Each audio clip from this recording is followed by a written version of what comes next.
May kapitbahay ako dito na meron silang store. Ito yung sari-sari store. Kung meron kayong kailangan, pwede kayo dito bumili sa kanya. Kapitbahay namin dito sa MS. Si Lani, ay ako nagpapasalamat sa kanya sapagkat binigyan kami ng bote na taniman ng halaman. Kaya tingnan niyo po ang aking. Kailangan niya na lang. Baka kailangan niyo ng langis. Ang laman nito ay oil.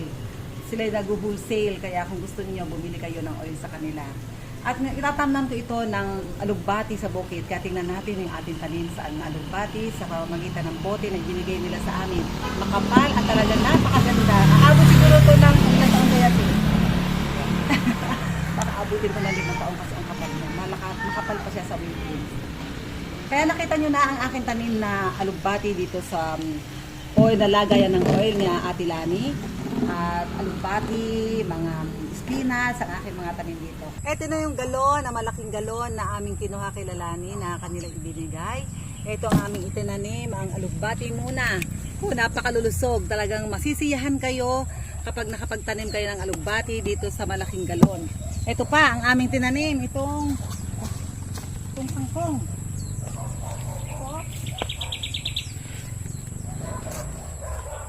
Ito pa ang kangkong ang aming itinanim dito sa malaking galon. Ako, nasisiyahan talaga kami kasi binigyan kami ng galon na pwedeng pagtaniman na hindi nakakalat yung taba. Yung mga taba ng lupa, hindi nasasabog. Ayan, gumagapang pa ang aming kangkong na itinanim. Kaya marami pong salamat kay Sister Lani uli na kami binigyan niya ng galon.